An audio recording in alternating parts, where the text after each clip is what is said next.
All right, guys. Thank you all for doing this. This is pretty cool that there's a group of people, whether it's 10, 15, 20, whatever, that are interested in learning about this. Event permitting is not the funnest topic to talk about or most interesting, but it's really important. When you do special events, when you do any event that has any real size to it at all, small events are fine. But once you start getting into larger events, there's real risk involved for you, whoever's hosting the event, the people working the event, the people that are coming. And the reason that these permitting processes exist are to make sure that events are done in a safe way, really is what it comes down to. And in a way that everybody is comfortable with, from the producer of the event to the venue to the city. It's really just about checking off the boxes to cover your ass, really. So just a little bit about me, first of all, just so you kind of have an idea where I come from. I started out going to University of Miami. I went to the music engineering program there. I started out in audio specifically. I worked at the Adrian R Center for about 5 years, ran the Black Box Theater there. From there, started an audio company, and I started touring as well when I was pretty young. So I had about 5-6 years when I was working in more like the jazz festival world when I was really young. And that was sort of my first exposure to large scale events and festivals. And luckily that sort of coincided with the same time that we started 3 Points. So I was able to take some of that experience and apply it at the very beginning, but really did not study any of this type of stuff in school. It's completely learned on the fly as I went. And so the process with 3 Points was good because, we started out pretty small. And you have less scrutiny on you when it's a small event. And the city is more willing to be flexible with you with the documents that you're submitting and the level of professionalism with them. As long as you convey clearly what you're trying to do, they'll work with you. And also, that was 12, 13 years ago now. The departments in the city have changed and grown and evolved a lot in that time, and it was a lot more of a basic process back then. So luckily for me, I never really had to work with a permit expediter because I was able to sort of just learn the process myself and grow organically with the festival. And then that eventually turned into, for me personally, getting into a lot of other types of events, working in the corporate world and private world, and dealing with this sort of event design, production, operations on many, many different levels. So, where we are now with 3 Points is pretty cool. We have hundreds and hundreds of people that work with us and professional engineering firms and a lot of lawyers that deal with the liability side of things. But that doesn't mean you can't try to approach this stuff yourself. And it seems kind of scaring and complex if you just go to the event, especially like a permitting website, and try to dive in yourself. It can be confusing for sure. And I think it's intended to be that way to some extent. City of Miami, at least. And, this probably goes for most cities, even though the permitting process is different everywhere you go. There's sort of pillars that are consistent everywhere. But basically, they don't want people hosting large events that have no idea what the fuck they're doing, because it's dangerous for everybody and it's a pain in the ass for the city and all the departments that have to be involved. So it's like that for a reason, but it's not insurmountable. I think before I get into it a little bit, I kind of want to understand just quickly, we can go around the room. It'll help me just with the approach to this if I understand kind of who everybody is and why you're interested in this and sort of what background you're coming from. If you're just somebody interested in producing events, if you're a musician and you want to do your own events, if maybe you have a venue yourself, and you want to utilize it, I think that would be cool. So it doesn't have to be long, but maybe we can just go around the room and you guys can tell me a little bit about yourself. Anyone want to volunteer? Hey Ross, you remember me, Ricardo, Canley? How are you? Sure do. Good to see you. How you been, man? Ready, go. Counterclockwise. Anyone? Yep. Hey, I'm Scott. I used to plan some events at the University of Florida, and then I've been away for a while. I want to get back into it, and I know there's a lot of great venues in Miami that have been popping up. But if we ever do something interesting outside of that, wanting to understand what the permit process is to get that done. Cool. Hey guys, I'm Sponge. I own a production company down here in South Florida. I do a lot of touring with artists, a lot of design. My interest in this course was because I do deal a lot for permitting. I want to see what your approach is to it, because a lot of the time I'm using an expediter just to make my life a lot easier. Yep. Hey Ross, I'm Alex. What's going on? Hope you're doing well. I have been in this space for like a few years now. We've worked together, and right now I'm in a place in my career where I'm trying to make a pivot from, running events in turnkey operations where you don't really have to worry about permitting because the venue already has the permitting sorted out, and I don't know, want to be an ethical DIY producer. And I know that with the city, there's a lot of it's not like being in LA where you can just throw a warehouse party willy-nilly. Miami doesn't work that way. So I want to see if there's more insight into working with this city specifically. Cool. Anyone else? Hey Ross, I'm Manuel Garagua, one of the founders with my girlfriend Carolina for Club Tortuga, which is a party label. We're also DJs, and we are just trying to learn as much as we can in hosting bigger events, which is what we want to do. In conventional locations.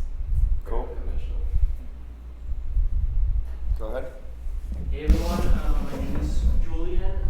I produce a music festival / conference here in Miami. It's called Unseen, and it's 1,000 people event, 3 days in April. Focus on live music. Right now we don't have to deal with permitting because the venue has the permits, but we want to grow, and I want to know what's the process for getting permits when we get bigger. So happy to connect. Great. Cool. Go ahead. My name is Cass. I work in corporate. I'm an event coordinator at a financial advisory firm. And my goal is just to kind of try and transition out of corporate and into more live events. So I want to have a full rounded understanding of what that takes and what that looks like. Great. I'm Lunas. I run Always Lunas. I promote underground events here in South Florida. Been doing things since 2022, just in people's backyards and then venues eventually. And hoping to expand and grow with the time. And it's been happening. It's just, next steps would be working on bigger things. So yeah, just want to learn how to do things properly. Great. Cool. I think that's good. What do you think, Will? I think so. Carry on. All right, cool. Shall carry on. Okay, so in the city of Miami, and this does not apply everywhere, there are two types of event permits you can apply for: a special event permit or a temporary event permit.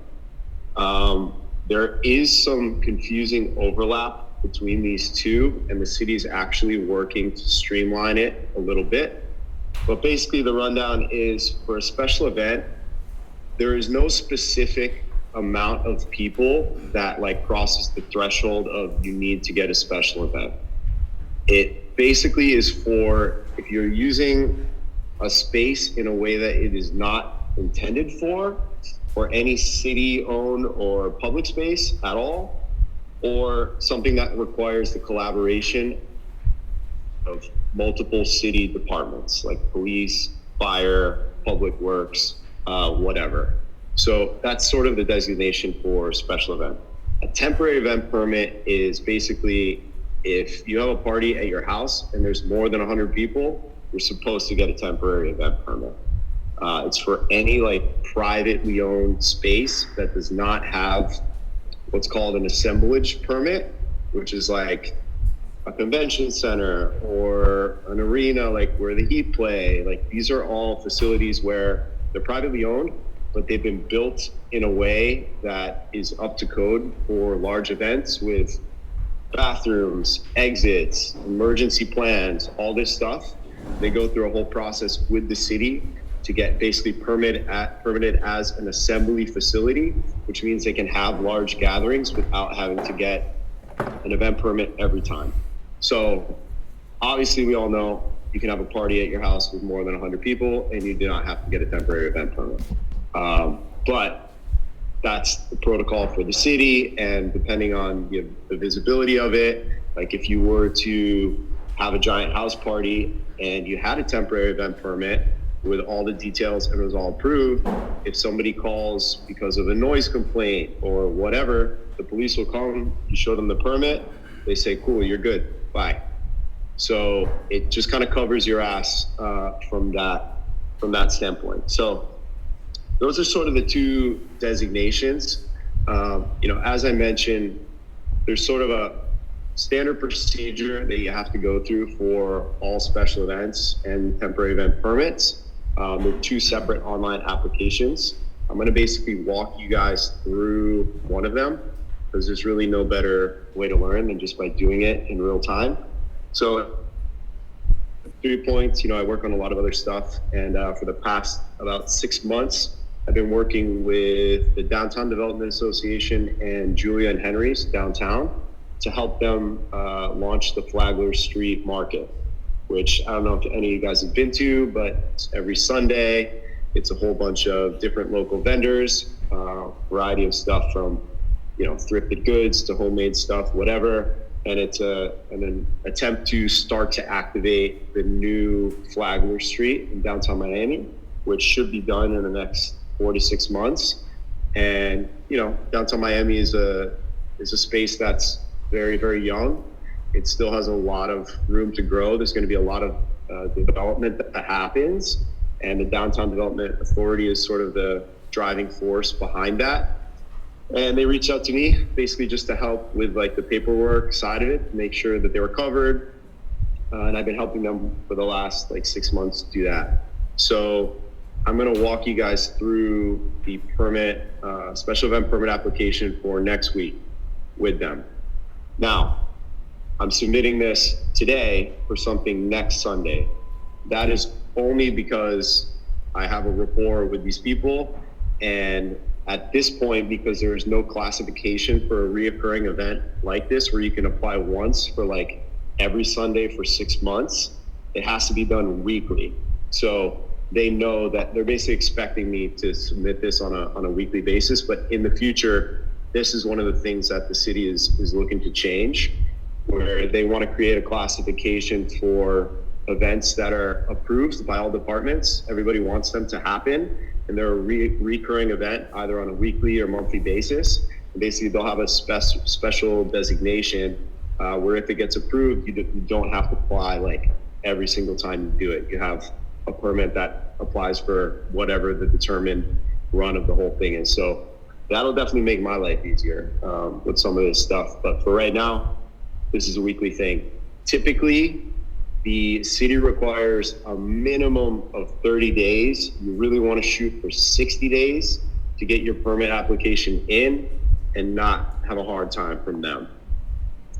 Depending on the complexity of what you're doing and what type of structures you have, if you're using temporary power or house power, you potentially have to get a lot of different departments involved with police, fire, public works, which is if you're using a road. So you have to deal with them. They have to approve how you're using the road, and then you have to pay for the linear footage of road that you're using. If you're taking up parking spaces, you have to deal with the Miami Parking Authority. You need to pay them for the rental of the meters or spaces that you're using. You also have to deal with the solid waste department. They want to be sure that you're not going to leave trash all over the place, and that you're using a licensed company for trash removal, like dumpsters, and that also you have a proper like cleaning plan for your event. If your event requires road closures, you have to deal with MOT, which is also the Department of Public Works. But basically, you need to hire like a barricade company, like you see Bob's Barricades or All American Barricades or whatever. You have to go to them. You have to tell them what streets you're trying to close and at what time. And they have to put together a plan that shows how you're going to reroute traffic and all of the barricades and signage that will be used to let people know about that. MOT plans require signage out 7 days in advance of the event happening. So even if it's not the full road closure, there's signage that goes out 7 days in advance. That's a number that gets fluffed a lot, but that's what's on paper. Building and structural. So when you do a special event permit, if you have a stage structure you're building, or if you have a bunch of tents, or if you require porta potties, there is like a subcategory of the permit, which goes through the building department. So the building department is structural, electrical, and solid waste. That's really like the three main things in the building department. And typically, either the electrical or the structural will be like your master building department permit, which is a separate permit that you have to get under the special event permit. And until that's approved, your final special event will not get approved. And so there's a secondary program that the city uses called Project Docs, which they use to manage building department document submission. That thing gets a little complicated. I'm not gonna lie, it's a little complicated. You have to label your documents in an exact way. There are tons of instructions online that step you through how to do it, but it's a little convoluted, and it did take me a little time to get used to it. And that's really where permit expediters make their money, is that's the shit that people kind of get stuck on, and they keep getting their stuff denied, and they just look at that program and they get lost. But it's not impossible, and I'll show you what it looks like. And kind of the last thing we touch on is an event operations plan, and I'll show you what this looks like as well. Typically, an event operations plan is not required until you get up into like the 4,000 to 6,000 person mark. So 4,000, it's like a maybe. 6,000, it's a definite.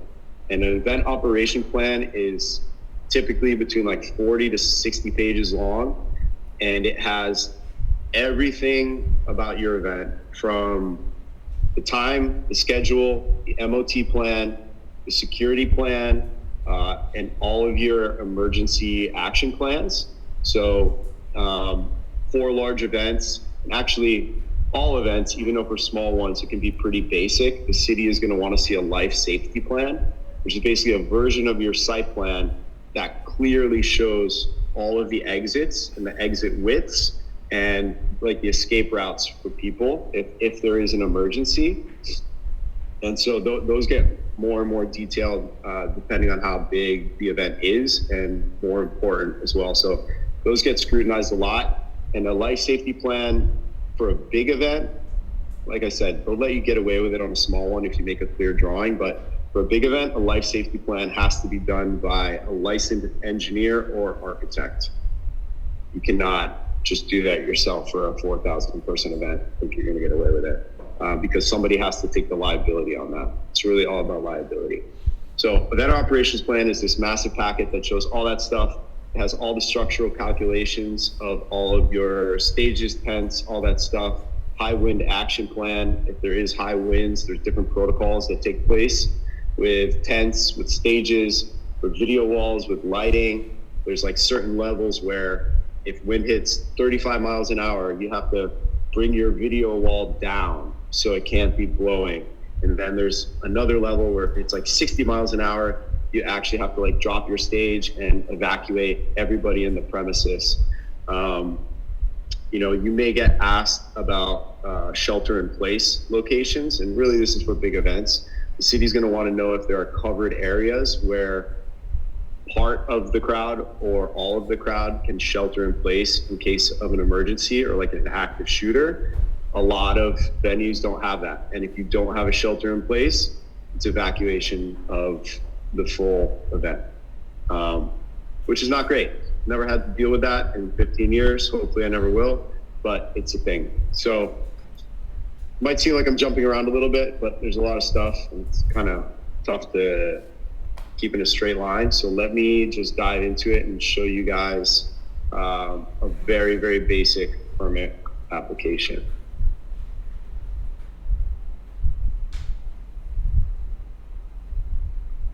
So this is the primary website for City of Miami. Miami.gov/permits. You can just Google City of Miami event, special event permit, and this will come up. This is the page you end up at. So as you see here on this page, it tells you about temporary event permits and also special event permits. You can click here on the link to do the temporary event. Applying for a temporary event when you host an event on private property or in a home for more than 100 people. That's what that is. You can also reserve a park facility here if you have an event in the City of Miami Park, and there's some other stipulations for that as well. You can see how it says you can have live music, rides, need police, or host more than 300 people. You need to do a special event. If it's a small event at a park, you can just go ahead and do it as a temporary event. So first thing you got to do here is what's called a indemnity user agreement. So this basically outlines who is going to be liable ultimately for this event.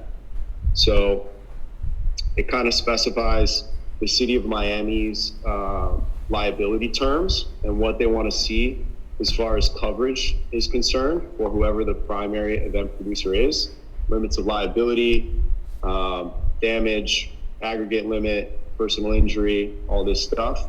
So if you are doing an event, you're going to want to do it through a company, whether you have an LLC or whether you work with somebody else, but you will need to provide a certificate of insurance for the City of Miami with the City of Miami listed as the primary. And then there's a whole bunch of verbiage that you basically have to copy paste. This whole thing right here, the city inapplicable, blah, blah, blah, blah, blah. You basically have to copy and paste this into your policy. So I'm going to fill this out real quick. First day, March 2025. The entity that produces the Flagler Street Market is called J&H Hospitality LLC. Following city-owned and or other property. This is Flagler Street. Zones A and B. So basically they broke up Flagler Street into blocks, and it goes A through F, I think, which gets all the way down to like the courthouse. The name of your event. It's important to pick a name of your event that's easy and that the city will use for all of their correspondence. So this is called Flagler Street Market 2. The reason it is Flagler Street Market 2 is because the city only allows 10 special event permits or temporary event permits to be pulled by one business entity in a year. So this thing is happening weekly. Obviously there's 52 weeks in a year. So after 10 uses of one LLC, we had to pivot to a different one. So this LLC you see here, J&H Hospitality LLC, was a different LLC first. Luckily, Julian Henrys has a bunch of different businesses that they can use that they can get insurance. But Flagler Street Market 2 lets the city delineate and know that this is a different business applying for basically the same event than it was at the beginning. Term commencing on 3-9/25, ending on 3 9/25. I think that's correct, right? Next Sunday? Yeah. So this is inclusive of your load in and load out dates. So if you're doing a multiple day event, you know how many days it's going to take you on the front end and how many days it'll take you to load out. They want to know the whole period of time so that you're covered from an insurance standpoint for the whole time. So same date again, first day of March 2025. J and H Hospitality. C. My name. I do not work for them technically, so I just put authorized representative.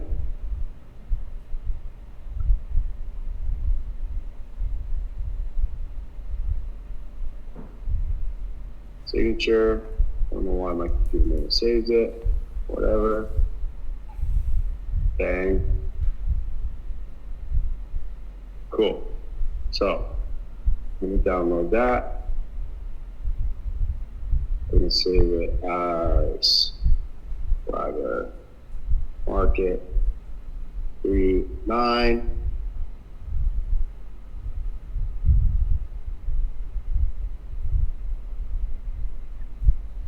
It's my folder.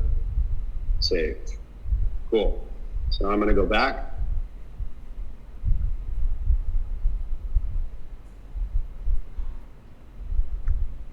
Complete application online. Let's go.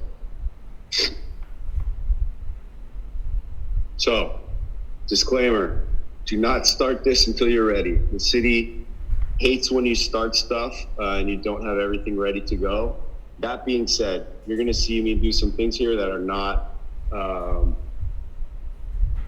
completely legit, but that's only because this event has been going on for 6 months and there's an understanding with the city. So for example, I have one version of the site plan, which is a PDF that I'm gonna upload for the site plan, the parking plan, and the life safety plan. I'm just gonna upload the same document because the city already knows what we're doing here and it's fine. Theoretically, you need to upload all of those things separately. So for example, this is our site plan for 3 Points. Obviously really detailed, huge event, specifies all of our spaces, all of our exits, the amount of people in each space, the hours of the event, the roads that we're closing, everything. This is the life safety version of that plan, which is broken into 4 quadrants because it's so hard to read on a piece of paper in detail that you basically have to break it up into quadrants. So this is like just the RC Cola part of that, for example. So you're gonna see total square footage of the spaces. They wanna know, you know, if it's a parking lot, how much space in that parking lot are you taking up with a bunch of shit, tents, stages, whatever, like how much is actual usable space? And then they calculate the amount of people that you're gonna be allowed to have based on the available space and also the amount of exits. There's a calculation for exit width and correspondence of people. And one really important, or 2 important numbers to know is that if it's a space with furniture and more of like a lounge setting, the city calculates your occupancy based on 15 square feet per person. If it's standing room, like packed in front of a stage, whatever, they calculate it 7 square feet per person. In reality, if you're packed into a crowd, it's like 3 to 4 square feet per person is all you really need. But the city is only going to permit you for 7. So you will never get a true occupancy on paper. And it's really up to you to manage your ticket sales and the amount of people coming to sort of find that happy medium, because you know people will come and go. With an event, it's not gonna, if you sell 7,000 tickets, it's not gonna be 7,000 people there all the time. They're gonna move around. Some people will not show up. Some people will come and then leave. Other people will come and leave. The worst thing that you can do, sell too many tickets for an event, and it's not safe in real life and it's not legal on paper.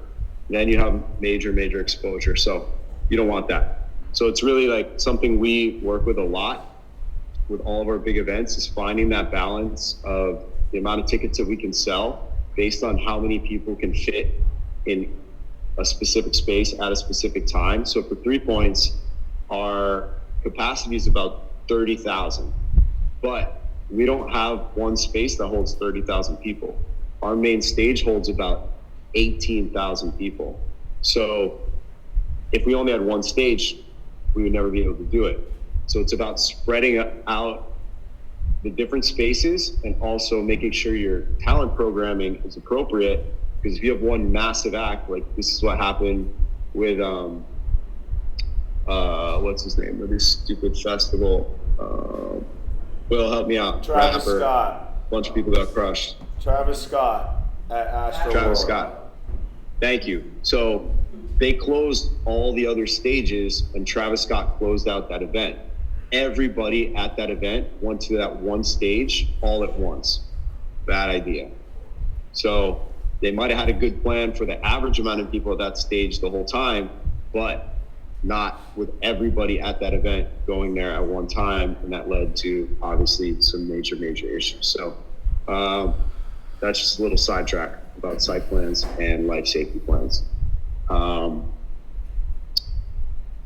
said Parking plan can be something as basic as this. This is for Andrew Music Club at Lyle Evans Skate Park.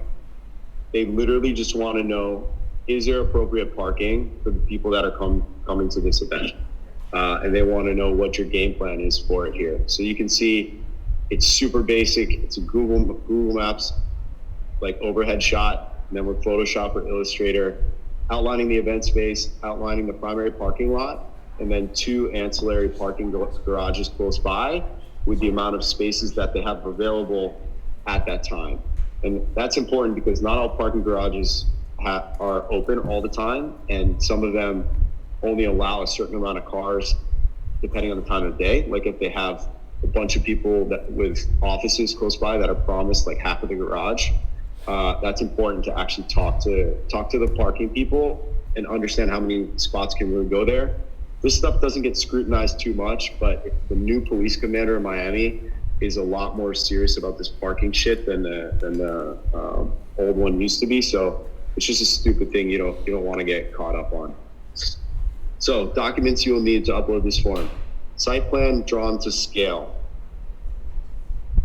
The easiest way to do a site plan to scale is, for me, with Google SketchUp, which is a super basic 3D program that I use all the time. I basically just go to Google Maps, I take a screenshot, make sure at the bottom where it shows you the distance with that little line at the bottom, take a screenshot with that, and then I'll drop it in SketchUp, and I'll just scale it until I can measure that line to be what it actually says on Google Maps. Then you can basically draw in your tents or whatever. With small events, you're gonna get some flexibility with that on the city. They're not gonna completely kill you if you're like 10 by 10 tent is more like 12 by 12, as long as everything is laid out properly and all the exits and everything look appropriate. So technically you're supposed to have a site plan drawn to scale. Parking plan, what I just showed you.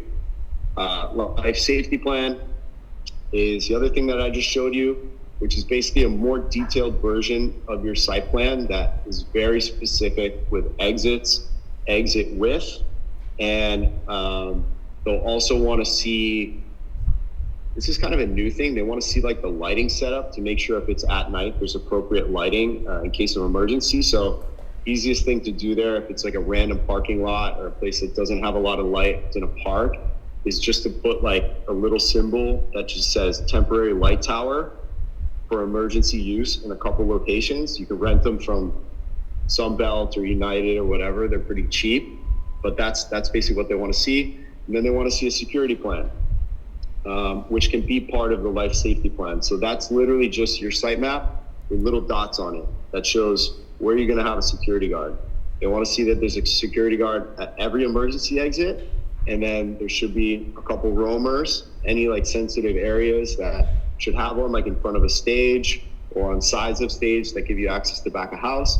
and then also at your main entrance and in front of your main entrance. Those are all like key spots where they're going to want to see security. For any event that's more than a couple hundred people, you should really hire professional security service because they protect you. It's not your ass on the line if something goes wrong or there's a problem with somebody else's insurance. And yeah, that's important. So all this stuff on the front page to scare you from trying to do this application intentionally, because they don't want people applying for permits that do not have their shit together and could do something that's dangerous. So we're gonna keep going. Name event. What's cool is if you use this form a bunch, it like autofills for you, or at least on my Mac it does. I guess it's probably a Mac thing, but makes it easier. First name. I just go all caps on all this stuff just for consistency. Phone number, email.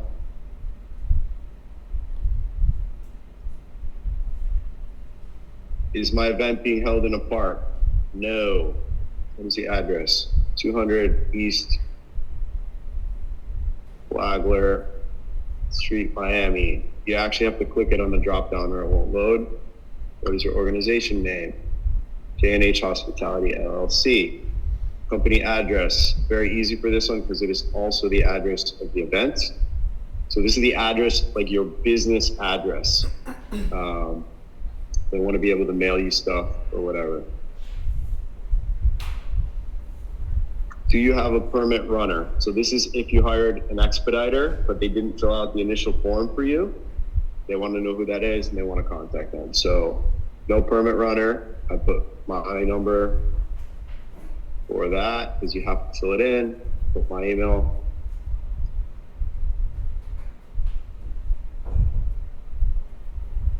Does the property owner have a different address than where the event will take place? In this case, it's no. If the property owner does have a different address than where the event is, you have to put that. Property folio number. Every property has a folio. Basically, that's how properties are bought and sold. That's how you look it up. So you go to property search, like basically City of Miami property search.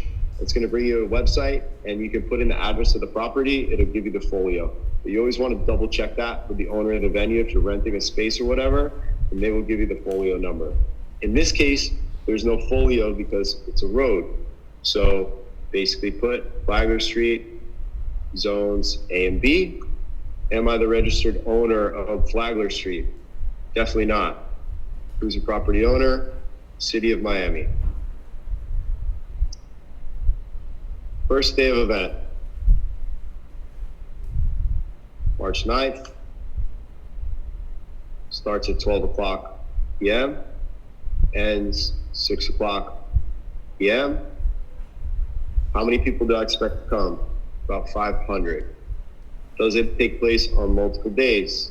In this case, no, but if you click yes, it's gonna make you fill out the same shit for the amount of days that you have for the event.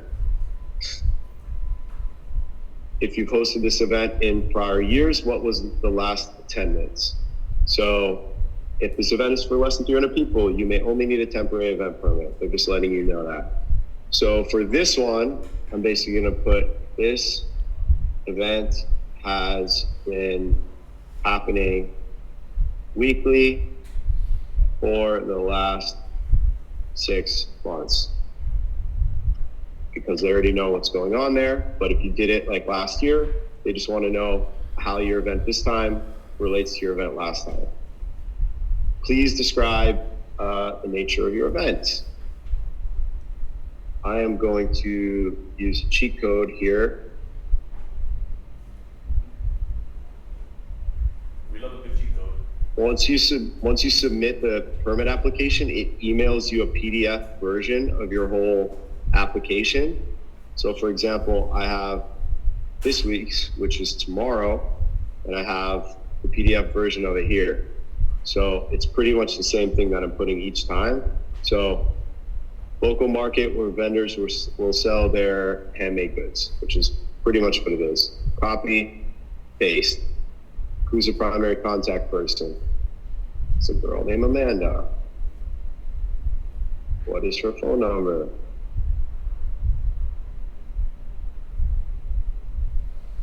You guys having fun so far? Roar from the crowd. Will, keep them entertained, all right? Did Will leave? No, I'm here. All right. Do better. Are there additional people that can be contacted? In this case, yes. It's better if you put more people than less, or else they will just harass the one person that you put, if that's yourself. It's better to have more people on this application than less, in case something happens. Phone number. Ross, I have a question. When you guys are doing Yep. like, pre-planning and stage planning for 3 points, you have stages like mind melt and sequence. So there's stages that just like never change places, but then you have stages like door 4 that's in a different home like almost every single year. Is that done out of like necessity from that viewpoint? Because from what I see, all the planning that has to go in it, like if it ain't broke, don't fix it. So like, is the attitude we're changing it up because we have to change it up, or we're changing it up, just to shake things up? It's never because we have to, it's because we want to.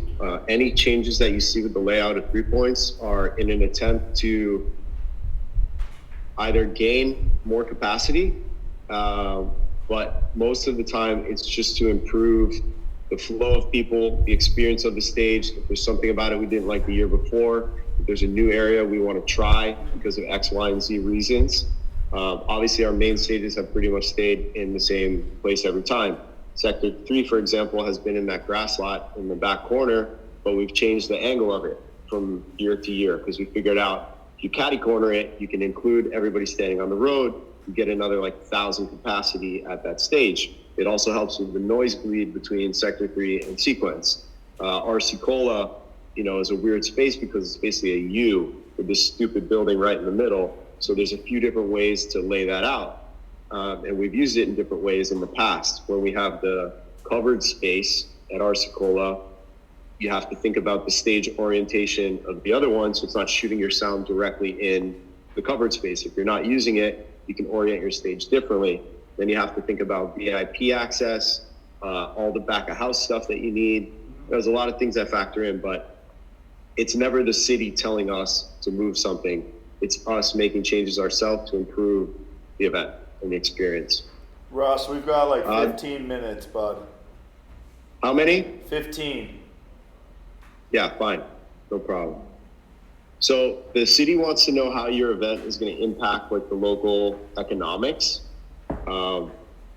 Whatever. It's just for their record keeping. So they want to know if people are coming into town from out of town. So if it's going to help with hotel rates and stuff like that. In this case, no, there's no accommodation budget. How many local people will be hired for this? About 150, which is all the vendors that are working there, a couple per tent. It's 75 tents, so it's about 150. Doesn't have to be exact for this stuff. Is the event free to the public? Yes. Am I requesting to fence the event?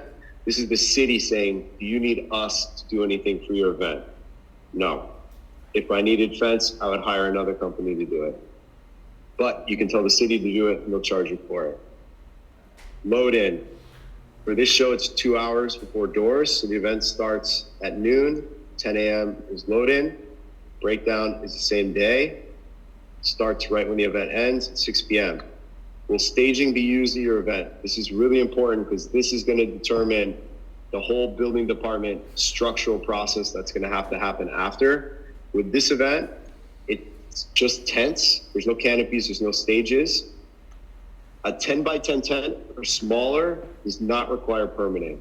Super important. If you don't want to deal with all that bullshit with the structural building department stuff, only use 10 by 10 tents. If you need a 10 by 30 space covered, use 3 10 by 10s instead of a 10 by 30 because it makes your life a lot easier.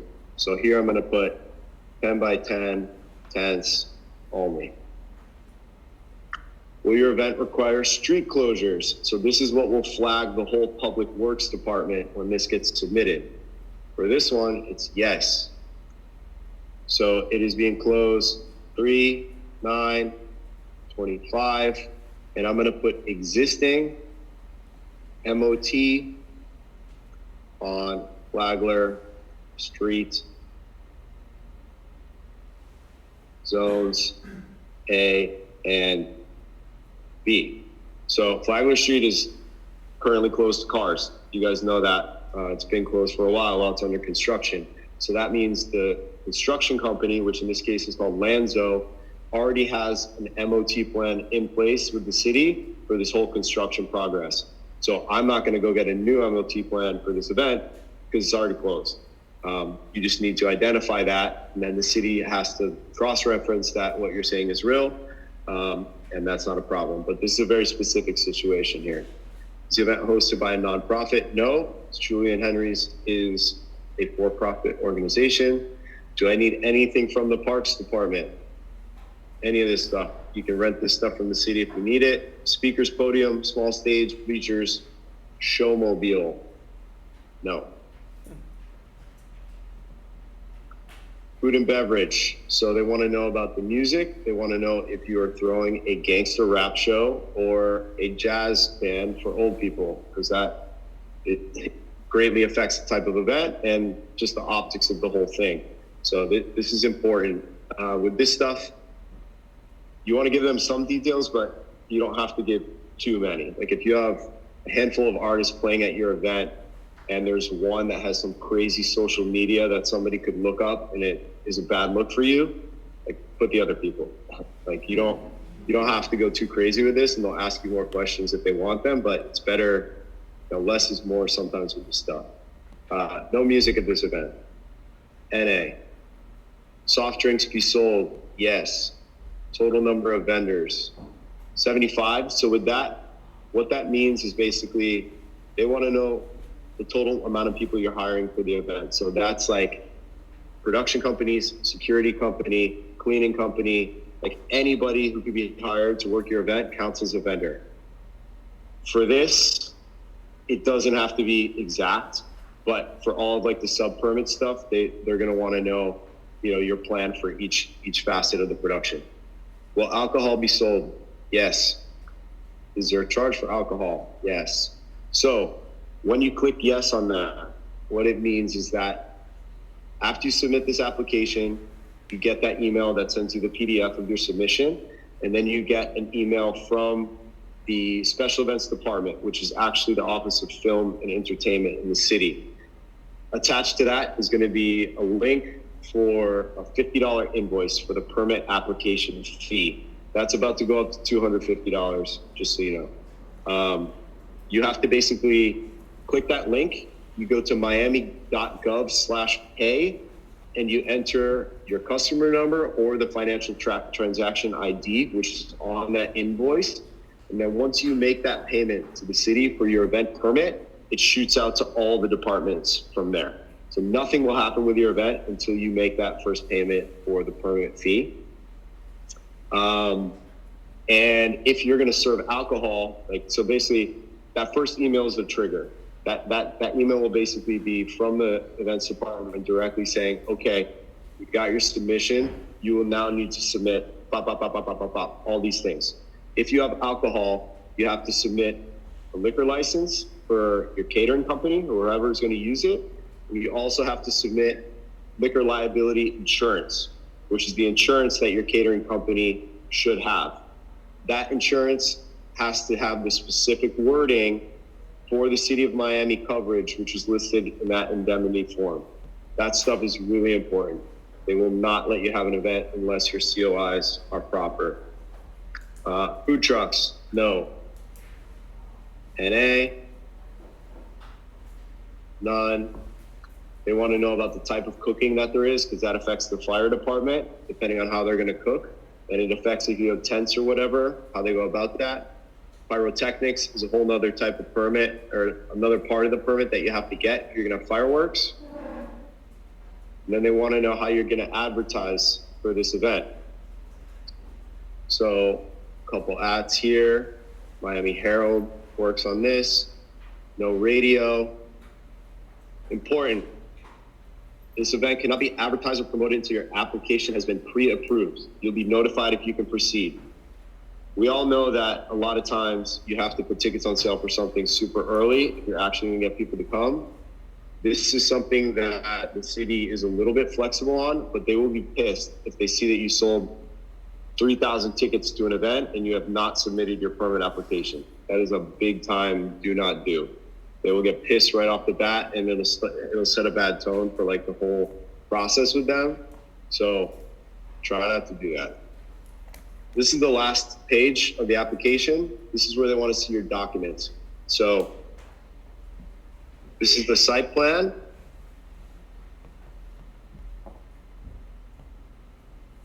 If I can find it.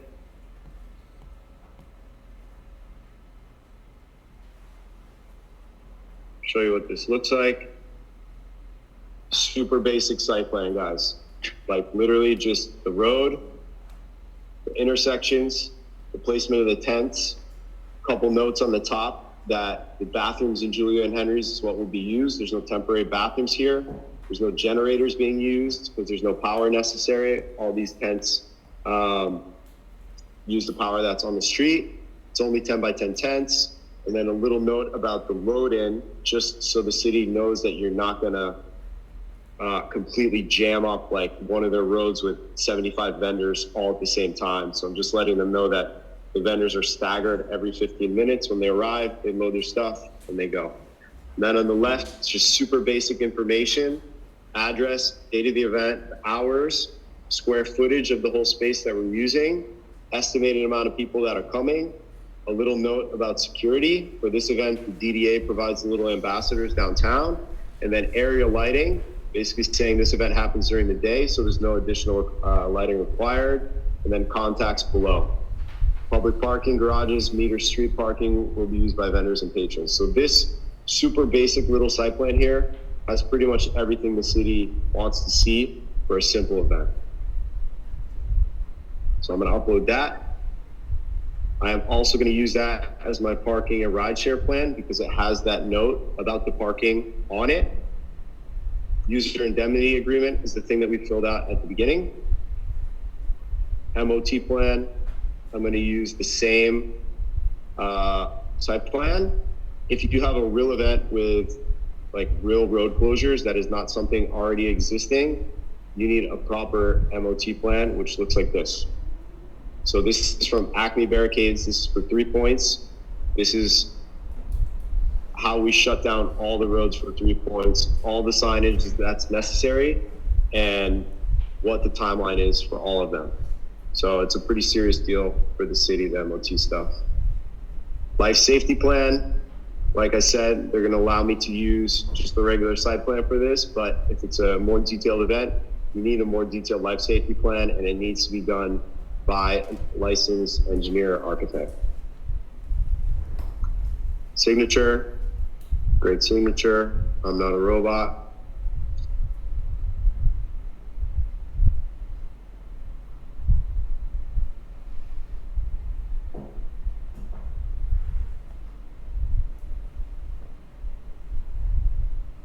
Done. You'll hear from us shortly. Awesome.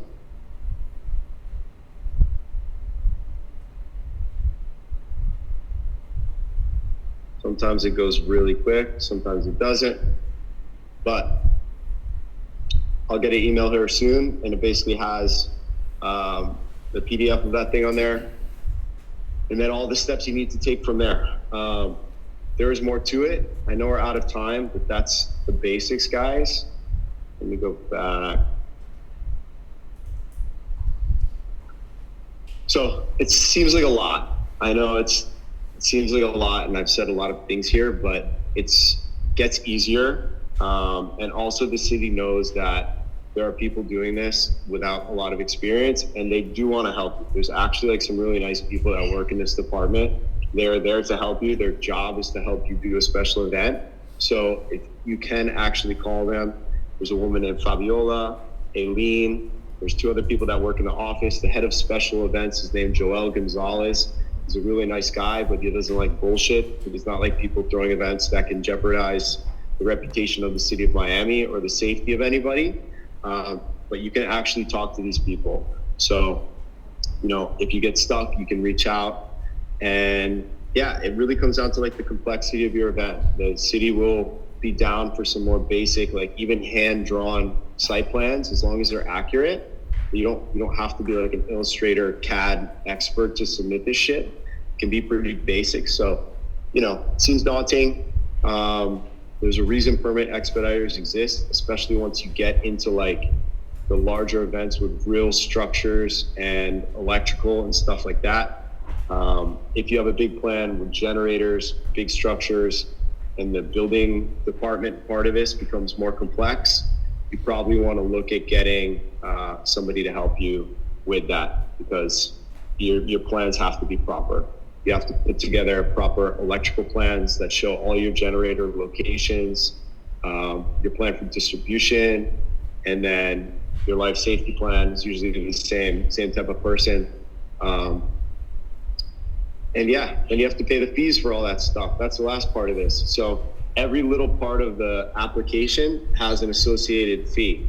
So when you submit for the building department, there's electrical, structural, then there's on-site inspections. You're gonna get sent all of these invoices from the city. They're usually not huge numbers, but they can vary anywhere between like $50 to $3,000, depending on the size of your event. So there are little fees that have to be paid along the line. And just as you get them, it's super easy in miamigov-pay/pay, and you use the transaction ID number, and you just make that payment. I think the only other thing, I'm just looking at my notes, only other thing I didn't cover was a business tax receipt. You guys might know what that is, but basically every business has to have one. When you do a special event, the city basically looks at your special event as a standalone business. If you're selling tickets, if you're selling drinks, if you're selling merch, whatever, if it's something that's generating revenue, the city wants you to pay for that opportunity. So you have to basically go get a business tax receipt. It's on the 6th floor of the Miami River Center, which is in Brickell, which is where all this stuff happens. That's where the police department is, fire department, the film and entertainment permitting department is all at that River Center over there in Brickell. And a cashier is there as well, so you can pay, you need to pay with cash or a check or whatever for stuff. All these invoices you can pay there. And basically business tax receipt is like typically between 60 and 120 bucks, depending on the size of your event and what you're selling. It's just a thing you have to get. So the city like checks you off as a legitimate business operation. Quick questions, anybody? Sorry, I talked a lot. Yes, go. Do you have to hire off-duty cops for any events in Flagler? Will, can you see what she said? I missed the Yeah, beginning. do you have to hire off-duty cops for events on Flagler? For that event, they require one police officer per week. During the holidays, when it was like the holiday village, I don't know if you saw that, it was like a bigger thing with like an ice skating rink and like a bunch of stuff happening. They required a fire inspector to be on site as well. So the city will determine based on what you're doing at your event, if you need police, if you need fire, and how many of them you're gonna need. And then depending on the size of your event, you'll likely have to do, if it's big, you're gonna have to do a meeting with each one of those departments to basically run through your plan with them. And then they will send you an invoice basically for what staffing they feel like is appropriate for your event. Like for example, if you guys have been to any of our Lot 11 shows, like the Andrew Music Club stuff, fire department on that, it was like one ambulance and 2 guys inside with just like a little, not even like the gator cart thing, but just like a mobile response unit. It was like 1 ambulance and 2 guys. It's like $3,000 for fire on that one and about $6,000 for police, because they required police all around the perimeter. And it was a 2-day event. Just for reference, like a small event like that, which is 3,000 people, police and fire is like $10,000. So they're tough costs sometimes, but the city will determine what you need. What else? Go ahead. Yeah. What was the biggest lesson from the first 3 points that you Oh man. First 3 points was pretty much a blur, and we had some people involved in 3 points at the very beginning that were only involved year one that dealt with the city stuff, and then quickly were not involved with us anymore. So it was more like year 2, 3, 4. But I think the biggest thing has been forming the relationships with the police and fire department. Having those people trust that you are going to build and operate a safe event is completely invaluable. So, we have a lot more leverage and flexibility with the city than somebody coming in first time, because they've seen us do it time and time again. Nobody has ever been seriously injured. We've grown from year to year, and they want to see that. But yeah, it's really, biggest lesson I've learned is that you have to get the city on your side. If you get somebody in one of those departments against you, especially in Miami, you can just get completely blocked. Like, it's really about relationships. You got to go in there humble with your head down, like you want to do a good job, and you're ready to listen to whatever they have to say. Cool, thank you. I know Space Invaders has done events all over, but not many on Miami Beach. Is it a more difficult place to do permitting? Completely different process, completely different city. It is not the website I just showed you. It's a whole different thing. It's a lot of the same stuff that you have to submit, but it's more strict. And yeah, we don't really work in that world very much. We are Miami proper for people over here. We don't mess with the beach very much. Or Hialeah. And if we do, if we do go to the beach, we typically work with an expediting company that deals with the beach and has those relationships. Got it. Go ahead. Do you think that your experience working in corporate helped you ease into this world, or did you feel like it didn't really apply and it was a set of new learning experiences? Well, for me, it was the other way around. It was music first, corporate second. So it was more like I took a lot of the stuff and lessons I learned producing events and music related stuff, and was able to apply that to more of like the corporate and private worlds. It's all the same stuff. It's just done in a different way. And for me, it's, when I say I work in the corporate and private world, it's more on like a design and build level. So it's more about my experience with production designing and like the architecture and engineering of things that I've learned with 3 points and the other stuff that we've done that I apply to sponsor activation at the tennis tournament that I just built here in Palm Springs. So different stuff. No permit related. And you said if it's an assembly space, like they have all the necessary fire exits, like a normal venue, you don't need a permit. Is that right? You don't, yeah, a permitted assembly space is a school auditorium, where the arena where the Heat play, the convention center. It's any large place that has assemblies on a regular basis, and they will tell you if they have that permit or not and what their permitted occupancy is. And if you want to use that space in an atypical way, like if you want to use the inside of the venue and the whole parking lot, the parking lot is not for parking. If you want to throw a massive stage out there, then you need a special event permit typically. But if you go to a venue, they'll be able to tell you, if they're on a permitted event facility or not. Got it. Like Space is not getting a permit for every show. Correct. Space has a permit to be a nightclub, and it has a specific occupancy that's been determined by the fire department, and they can operate every night because they've been approved with that sort of zoning and with those parameters. If you're an event producer in someone else's space, you also need your own liability insurance? Yes, unless the other person is submitting the permit. If you are submitting the permit, you need insurance. Whatever company submitting the permit is taking the exposure for the event in the city's eyes. So if you submit that application as yourself or as an entity that you're a partner in or whatever, that company needs to provide the insurance, And what about if the you're primary event insurance. Got it. And if you're throwing it at a nightclub that is now already in an assembly, already an approved space, do you have to also have You shouldn't. liability insurance? No, you shouldn't. No, you shouldn't need to get a permit in that case. You should just be able to throw the event at the nightclub within the parameters that the nightclub is given to operate. Got it. The third party event producer doesn't need the insurance.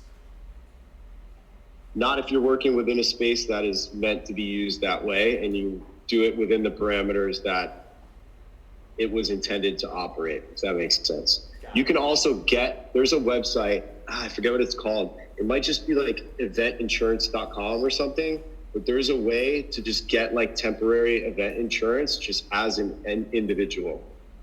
It's not that expensive, and there are websites that do it, so it's not impossible. Got it. Thank you. You mean something like Yeah. Event Helper? Like what? Event Helper?